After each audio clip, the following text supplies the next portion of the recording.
Hello everyone, कैसे हैं आप सभी। उम्मीद करते हैं कि आप सभी अच्छे होंगे, आप सभी की पढ़ाई भी अच्छे से चल रही होगी। तो आइए शुरू करते हैं आज के लेक्चर में। वही प्रीवियस लेक्चर जो दिए थे, सीक्वेंस जो चैप्टर चल रहा है, तो सीक्वेंस में आज का जो लेक्चर है उसमें हम पढ़ाएंगे आपको कन्वर्जेंट सीक्वेंस। और कन्वर्जेंट सीक्वेंस पढ़ाने से पहले आप सभी से कहना चाहते हैं कि आप मेरे चैनल को सब्सक्राइब कर लें और लाइक भी करें और शेयर भी करिए। तो आइए शुरू करें। तो ये है आपका कन्वर्जेंट सीक्वेंसेस, ठीक है। तो कन्वर्जेंट सीक्वेंसेस में जैसे हम लोग नए सीक्वेंसेस पढ़ा है कि सीक्वेंस में किस तरीके से नंबर बाउंडेड होता है, अनबाउंडेड होता है, तो उसको देखे हैं। अब आगे बढ़ते हैं कि बाउंडेड और अनबाउंडेड अगर हो तो उसका नेचर किस तरीके का होगा। तो देखें, कन्वर्जेंट सीक्वेंसेस में डेफिनेशन है आपका, ध्यान रखिएगा, ध्यान से देखिएगा। A sequence Sn is said to converge to a number L। कहने का मतलब ये है कि जो सीक्वेंस Sn है वो कन्वर्ज कर रहा है, किसी की टेंस टू हो रहा है और उसकी ओर किस नंबर की ओर, L। मतलब Sn कहाँ, Sn कन्वर्ज कर रहा है, Sn कन्वर्ज कर रहा है L पर, और n टेंस टू इन्फिनिटी रखेंगे तो अनंत पर जो सीक्वेंस है उसका जो लिमिट आएगा वो कैसा आएगा, एक नंबर आएगा जिसको L से प्रेजेंट किए हैं। तो अ नंबर L, तो a sequence Sn is said to converge to और a number L if given any epsilon greater than zero. Epsilon एक जीरो से बड़ा कोई नंबर है लेकिन जीरो के नेबरहुड में होगा, जीरो के नज़दीक होगा, ठीक है, बहुत ही जीरो के पास में होगा। मान के चलिए कि एप्सिलॉन होगा 1/100 होगा, एप्सिलॉन 1/1000 होगा, एप्सिलॉन 1/10,000 होगा, ठीक है। तो इस तरीके से, या और छोटा भी हो सकता है लेकिन जीरो के नज़दीक रहेगा ये नंबर, लेकिन जीरो से बड़ा है। There exist a positive integer m, और एक धनात्मक पूर्णांक है आपका m है जो डिपेंड करेगा एप्सिलॉन पर। तो जो एक धनात्मक पॉजिटिव इंटीजर है, धनात्मक पॉजिटिव पूर्णांक है, तो वो डिपेंड करेगा एप्सिलॉन पे, जो ऊपर माने हुए हैं कि वो जीरो से बड़ा है। Such that mod of Sn minus L less than epsilon for every, ये फॉर एवरी का साइन है, ठीक है, मतलब सभी के लिए, n greater than equal to m। क्या है, n greater than equal to m। तो the number L is called the limit of the sequence. जो नंबर L है इसको हम कहेंगे लिमिट ऑफ द सीक्वेंस, मतलब उस सीक्वेंस की लिमिटिंग पोजीशन वो इन्फिनिटी पे मिल रहा है of Sn and is written as, इसको हम इस तरीके, इस डेफिनेशन को इस तरीके से भी लिख सकते हैं कि limit n tends to infinity Sn बराबर L। Limit n tends to infinity Sn बराबर L, या फिर कई बार ऐसा होता है एग्जाम में, पेपर में आता है कि नीचे n टेंस टू इन्फिनिटी नहीं लगा होता है लिमिट में, लेकिन जहां भी LIM लिखा होगा, लिमिट लिखा होगा, आप समझ जाइएगा कि तुरंत वहां n टेंस टू इन्फिनिटी आपको लगाना है नीचे। तो Sn बराबर L, ठीक है, तो समझ गए होंगे। तो नोट है एक, आ सीक्वेंस Sn, देखिए, a sequence Sn is said to be convergent if it is bounded and has one and only one limit। तो कहने का मतलब यह है, सीक्वेंस पहली बात तो बाउंडेड हो, दूसरी बात उसकी लिमिट एक ही हो। सीक्वेंस में लिमिट एक ही निकले, ऐसा ना हो कि किसी सीक्वेंस की दो लिमिट आ जाए। अगर दो लिमिट आ गई तो फिर वो सीक्वेंस क्या होगा, वो कन्वर्जेंट नहीं होगा। यहाँ भी एक ही लिमिट आ रही है जो कि L है, यहाँ भी वही है, ठीक है। और ये यहाँ से भी पता चल रहा है कि ये बाउंडेड है। ये क्या है, बाउंडेड है। देखिए कैसे बाउंडेड है, मैं बता दे रहा हूँ, वरना आप सोचें कि ये अलग से मैंने इसकी वजह से इसको लिख दिए हैं। देखिए क्लास उसमें 11th में था इनइक्वलिटी असमिकाएं, अगर mod of x less than a है तो इसको हम लोग किस तरीके से लिखेंगे, -a less than x less than a। तो क्या ये बाउंडेड नहीं है, बाउंडेड है ये। क्यों, क्योंकि x बिलोंग कर रहा है -a से +a तक, मतलब x का जो मान है -a और +a के बीच में है। तो भाई एक मिनिमम वैल्यू मिलेगा इस पे और एक मैक्सिमम वैल्यू मिलेगा। तो ये क्या है आपका, एक बाउंडेड फंक्शन, बाउंडेड ये फंक्शन है। यहाँ सीक्वेंस की बात कर रहे हैं तो ये भी बाउंडेड है, ठीक है। जब इसको ओपन करेंगे तो माइनस इधर आ जाएगा और इसको इस तरीके से कि minus epsilon less than Sn minus L less then, और ये रहा एप्सिलॉन, ठीक है। तो ये L इधर भी आएगा उधर भी जाएगा, तो L minus epsilon less than Sn और L प्लस एप्सिलॉन, तो ये भी क्या है, बाउंडेड है, ठीक है ना। तो बाउंडेड है एंड इसकी जो लिमिट है वो एक ही आनी चाहिए, चाहे किसी सीक्वेंस की कहीं भी निकालें आप बीच में तो उसकी लिमिट एक ही आनी चाहिए। किस तरीके से लिमिट एक आएगी समझिए। अगर मैं Sn मान लूँ 1/n है सीक्वेंस, ये बाउंडेड भी था और क्योंकि ये bounded below and bounded above दोनों था इसलिए ये बाउंडेड था। अच्छा, बीच में जैसे मान लो 1/n है तो 1/1, 1/2, 1/3 and so and 1/n-2, 1/n-1 और ये है, या जैसे यहाँ लिखा है 1/n है, अगला टर्म 1/n+1 मान लो, n+2 मान लो, इस तरीके से अगर माने तो जो लिमिट इसका आ रहा है वही इसके पहले कौन सा नंबर होगा, n-1 होगा, इसके पहले कौन होगा, n-2 होगा, ठीक है ना। तो अगर मैं यहीं पर सीक्वेंस में देख लूं तो जो लिमिट इसका आ रहा है वही लिमिट इसका आ रहा है और वही लिमिट इसका आएगा। इस पे n →∞ लगाएं तब भी 0 आएगा क्योंकि ये लिमिट n →∞ पर 1/n क्या हो रहा है, 0 हो रहा है, ठीक है। तो इस पे इन्फिनिटी लगाएंगे, इस पे इन्फिनिटी, इस पे अगर इसको Sn मानेंगे आप और इसको भी Sn मानेंगे, ये तो वैसे Sn-2 होगा, ये Sn-1 है और ये Sn है, इन सभी पे जब आप n →∞ लगाएंगे तो सबका वैल्यू 0 आ रहा है। इसका मतलब लिमिट कैसा आ रहा है, सेम आ रहा है। क्या आ रहा है, इन सब पे लिमिट सेम आ रहा है। देखिए Sn-1 बराबर 1/n-1 लिमिट n →∞, तो 1/n-1 तो ये 0 हो जाएगा, इस पे भी 0 आएगा, इस पे भी 0 आएगा, ठीक है ना। तो आप देख रहे हैं कि एक सीक्वेंस की लिमिट एक ही होगी अगर वो बाउंडेड है और बाउंडेड होना चाहिए और उसकी लिमिट एक होना चाहिए, तो वो सीक्वेंस हमारा क्या होगा, कन्वर्जेंट होगा, ठीक है, समझ गए।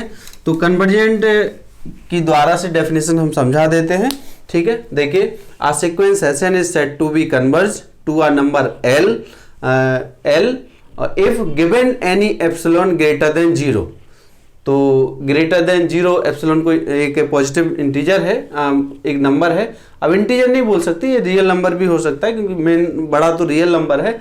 देयर एग्जिस्ट, बस पॉजिटिव होगा, अब पॉजिटिव इंटीजर m, यहाँ इंटीजर की बात किए हैं और डिपेंडिंग ऑन एप्सिलॉन, ठीक है। जो m है वो एप्सिलॉन पे निर्भर रहेगा, बताएंगे अभी कैसे।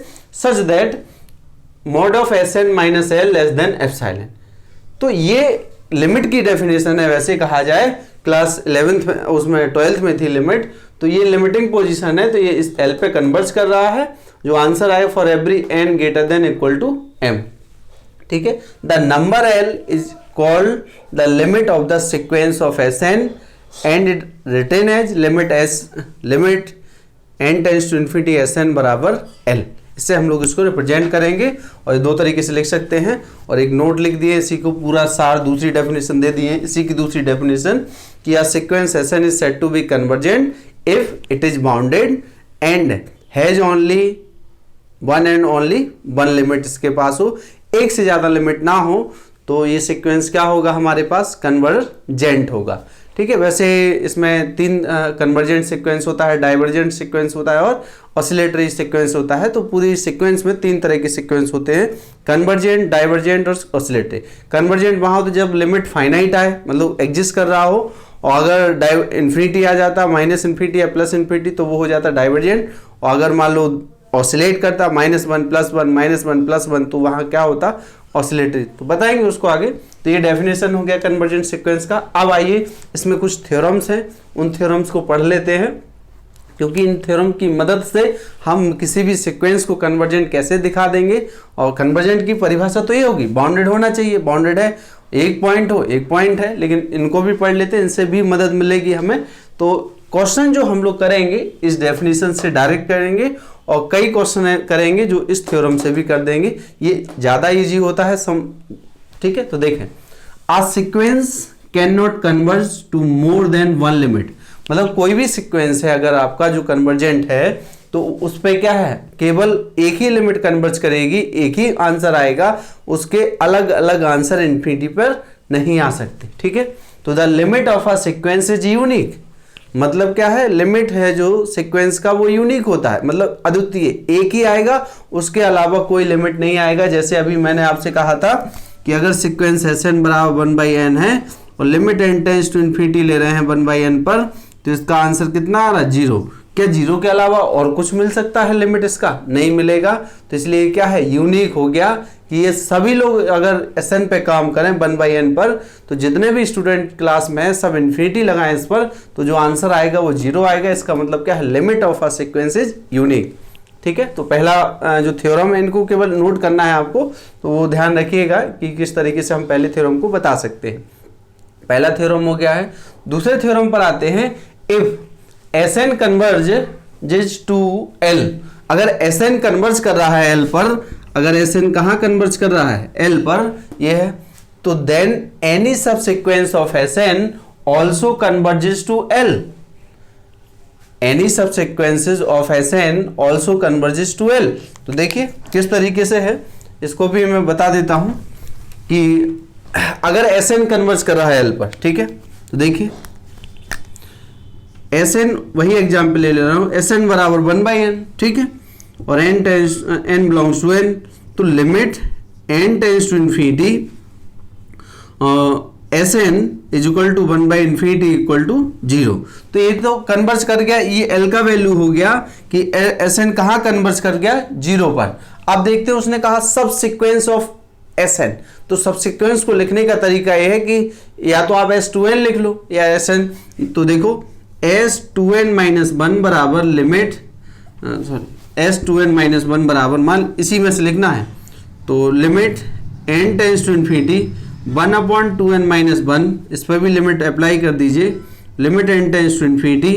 तो अब आप देखें, जहां n लिखा है वहां 2n-1 ये सब सीक्वेंस होगा, क्यों नहीं होगा भाई? इसमें n इक्वल 1 रखोगे आप, तो n इक्वल 1 रखने पे कितना आएगा, 1 आएगा, मतलब S1 आएगा, ठीक है, n इक्वल 1 रखेंगे तो S1 आएगा, तो S1 मिल रहा है, वो है तो उसी के अंदर का एलिमेंट, ठीक। तो यहां से ये भी इन्फिनिटी, ये भी 0 आ रहा है। तो आप देख रहे हैं कि सीक्वेंस भी वहीं जाके कन्वर्ज कर रहा है, मतलब सीक्वेंस का लिमिट और सब सीक्वेंस का लिमिट, सब सीक्वेंस को आप S2n-1 या S2n भी निकाल सकते हो, उन सब का लिमिट जो आएगा वो अगर सेम आ रहा है तो वो भी क्या होगा, कन्वर्जेंट होगा। तो वही लिखा है, if Sn converges to L, अगर Sn कन्वर्ज कर रहा है L पर, तो then any subsequence of Sn also converges to the same limit या कन्वर्जेस टू L, ठीक है ना।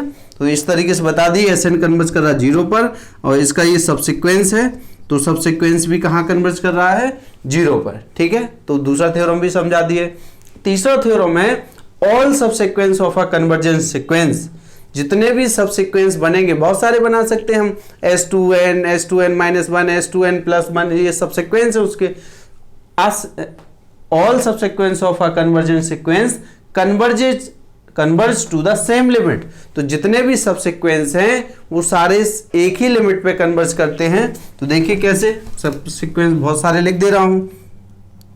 Sn है 1/, चलो इसको पहले साफ कर देता हूं।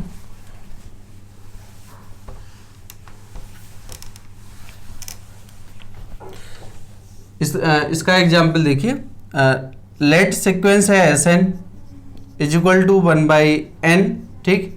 तो हियर Sn बराबर जो 1/n है, और इसका सब सीक्वेंस, ये तो limit n tends to infinity Sn converge कर, अच्छा सबसे ये कन्वर्ज कर रहा है, limit n tends to infinity 1/n बराबर 0 पर, इसके सब सीक्वेंस निकाल लीजिए। तो इसके सब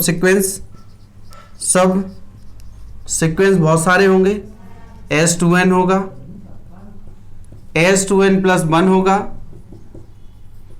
S2n-1 होगा, तो ये भी इसके बहुत सारे सब सीक्वेंस लिख सकते हैं इसके।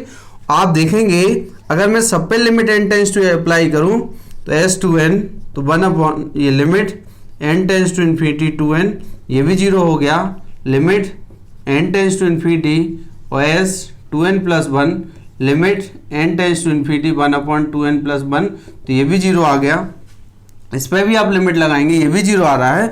तो कहने का मतलब ये है कि अगर हम इसके सबसीक्वेंस डायरेक्ट निकाल दें, इसके ये लिख दें, तो सबका लिमिट 0 आ रहा है। इसका मतलब है कि वो सीक्वेंस भी कहाँ कन्वर्ज कर रहा है, उसी लिमिट पर। देखो सीक्वेंस हम पहले ही निकाल दिए थे, तो पहले अगर हम इनको निकालें, ये सब 0 पे कन्वर्ज कर रहे हैं, तो सीक्वेंस भी कहाँ जा रहा है, 0 पे कन्वर्ज कर रहा है।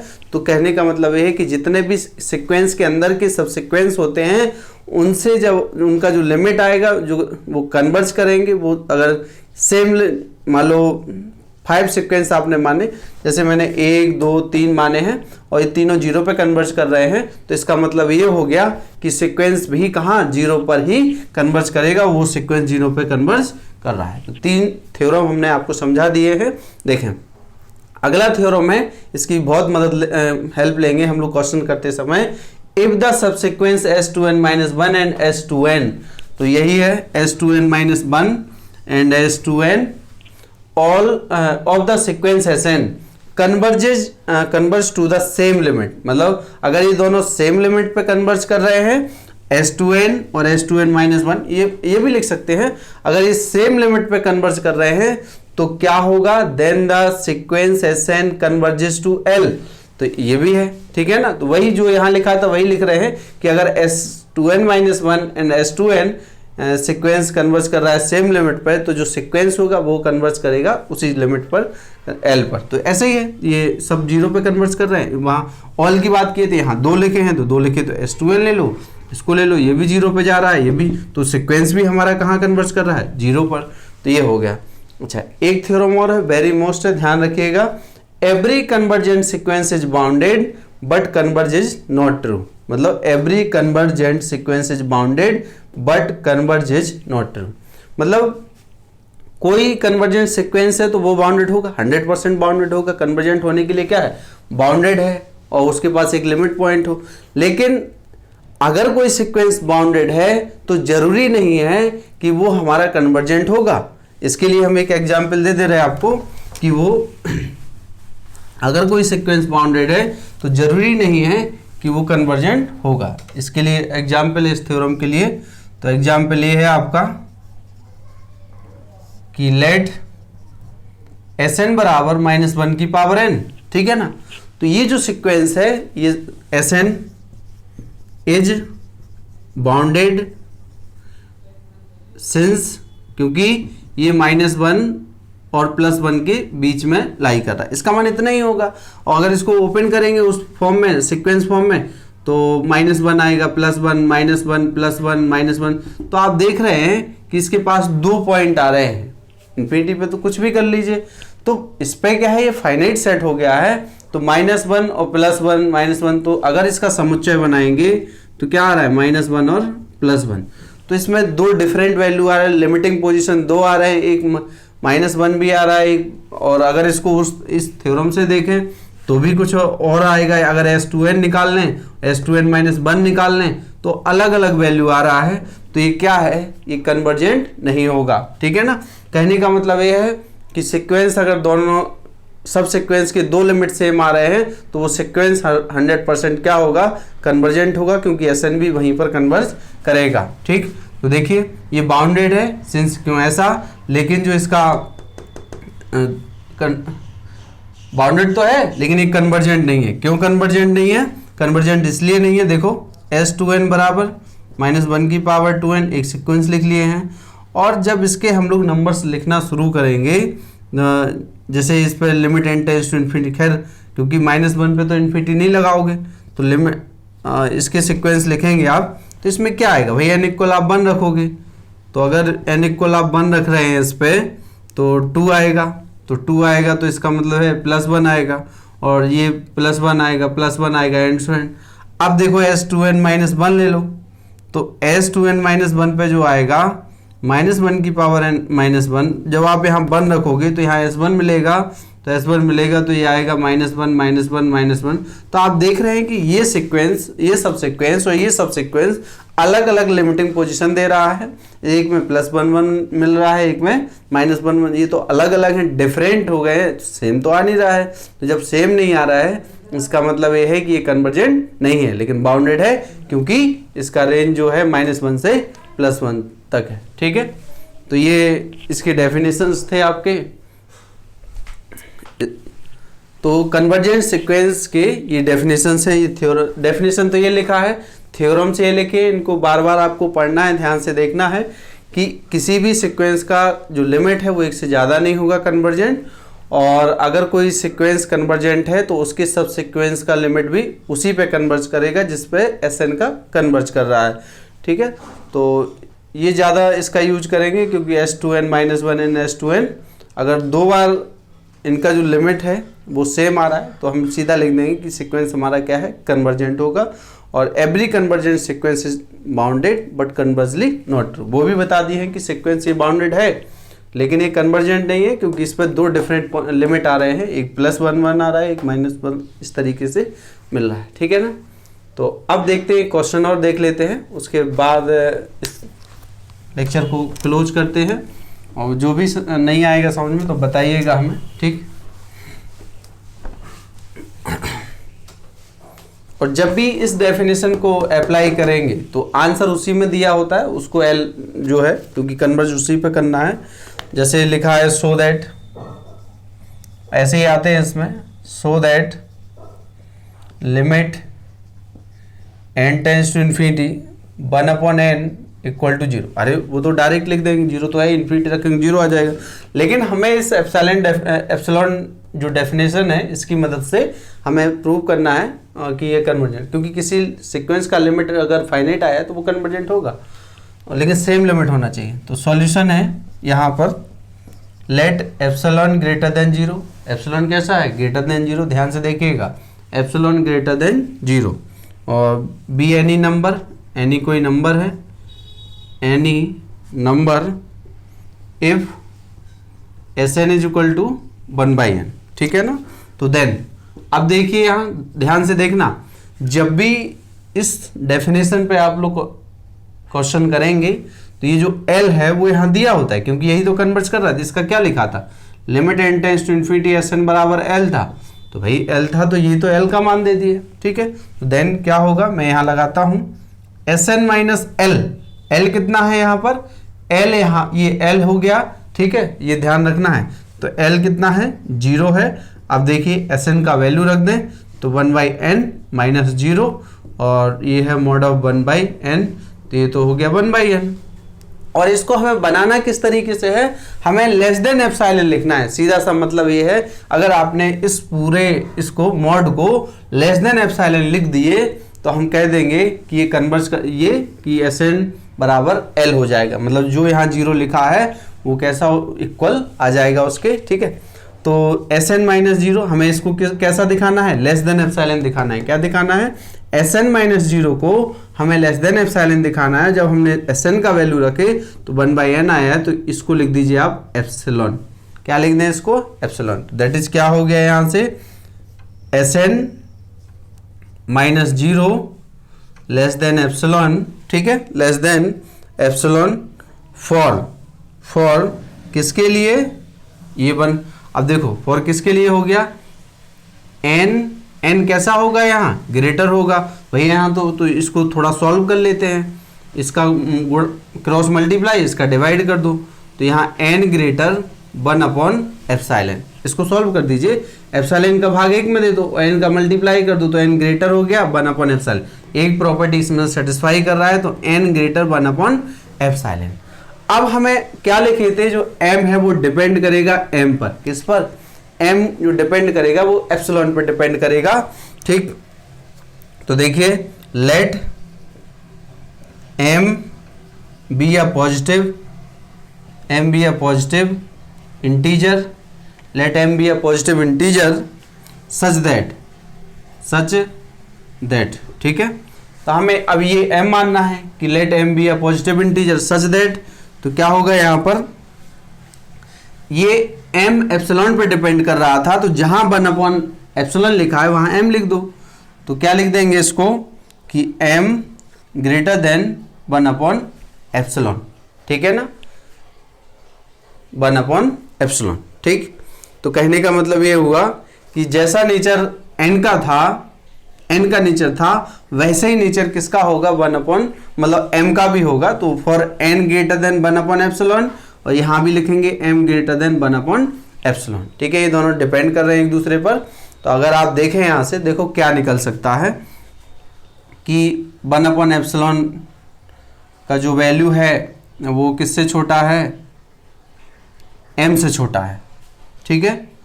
तो अगर हम देखें यहाँ पर तो यहाँ m लिख सकते हैं, ठीक है।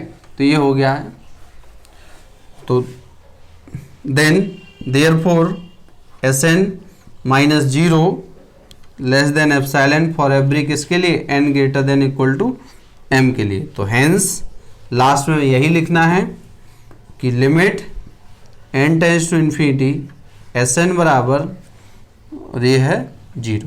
तो आप देख रहे हैं 0 प्रूव करना था, लेकिन वो कह रहा है एप्सिलॉन डेफिनेशन लगाइए, उसकी मदद से इसको 0 प्रूव कर देंगे। तो ध्यान रखिएगा इस बात का कि हमें इस डेफिनेशन का केयरफुली, बहुत सावधानी पूर्वक प्रयोग करना है। और अगर हम इस डेफिनेशन का प्रयोग नहीं करेंगे तो फिर हम इस फोर्थ थ्योरम का यूज करेंगे। इसकी मदद से भी हम आंसर 0 दे सकते हैं कि दो सब सीक्वेंस बनाएंगे, उनका लिमिट सेम आएगा, तो वो सीक्वेंस का लिमिट भी हम उसी को देंगे, ठीक है। दोबारा समझिए इस क्वेश्चन को, so that limit n tends to infinity 1/n बराबर 0। तो ये जो बराबर इक्वल आंसर तो दिया ही है, जब भी ये क्वेश्चन ये थ्योरम लगाएं, ये डेफिनेशन लगाएंगे तो आंसर सामने होगा। तो सामने आंसर है, तो ये है 0, और इसको यही क्या होता है अपना L होता है, ठीक है। तो let epsilon greater than 0 be given any number, तो then if Sn equal to 1/n ये सीक्वेंस है, तो देन Sn LHS लीजिए इसका, ठीक है। बाद में हमें तो Sn minus 0 1/n minus 0 1/n और 1/n लेस देन एप्सिलॉन। तो हमें क्या लिखना है, अब हमें लेस देन एप्सिलॉन लिखना है। तो यहाँ एप्सिलॉन को आपको हमें क्या करना है, मान लेना है कि एप्सिलॉन से छोटा है, ठीक है।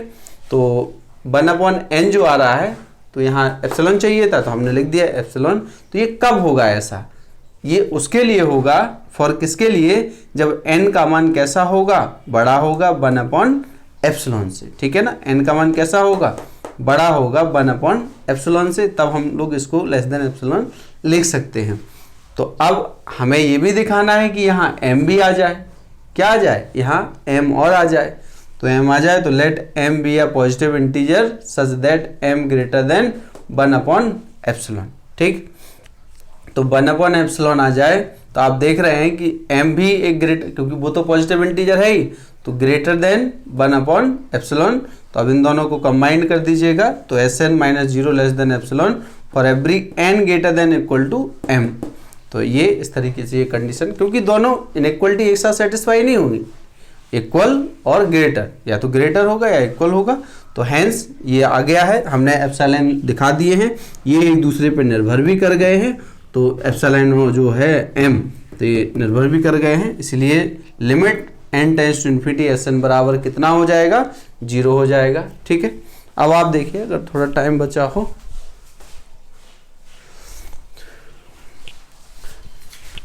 ठीक। तो देखें आप, इसको मैं दूसरे तरीके से भी कर दे रहा हूं कि अगर आपको ये डेफिनेशन ठीक नहीं लग रहा है तो आप इस मेथड का यूज कर सकते हैं कि उसने कहा कि सीक्वेंस, तो सेकंड सॉल्यूशन है इसका, सेकंड सॉल्यूशन कि here Sn is equal to 1/n है, तो इसके सबसीक्वेंस ले लीजिए, तो S2n माइनस 1, तो 1/2n-1 एंड तो यहाँ लिमिट टेक कर लें, limit n tends to infinity 1/S2n minus 1, तो यह है लिमिट, अच्छा इसका लिमिट यही ले लो, limit n tends to infinity, limit n tends to infinity 1/2n minus one by infinity बराबर 0। एंड क्या होगा, limit n tends to infinity S2n, जो ये इन दोनों का प्रयोग कर रहे हैं S2n, तो limit n tends to infinity 1/2n, तो ये भी 1/इन्फिनिटी, ये भी 0 हो रहा है, ठीक है। तो अब जब ये दोनों सीक्वेंस कैसे आ गए हैं, 0 पे कन्वर्ज कर रहे हैं सब सीक्वेंस, तो हैंस सीधा लिख दीजिएगा, जब ये दोनों बराबर आ जाएं तो जो हमारा Sn है वो भी उसी लिमिट पे कन्वर्ज करेगा Sn बराबर 0 पर, ठीक है। तो ये रहा। तो अगर ये ठीक नहीं लग रहा है तो आप इससे भी कर सकते हैं, परेशान होने की कोई दिक्कत नहीं है। तो अगर आप इस डेफिनेशन का यूज नहीं कर पा रहे हैं, n और m में जो एप्सिलॉन है उसमें दिक्कत आ रही है, तो आप इसका इस फोर्थ थ्योरम का यूज करिए, बहुत आसानी से आप किसी भी सीक्वेंस को कन्वर्जेंट दिखा सकते हैं अगर वो कन्वर्जेंट है तो आज की वीडियो में इतना ही। Thank you. और अगर समझ में नहीं आया तो ग्रुप में मैसेज या कमेंट करिएगा आप लोग, ठीक है। Thank you.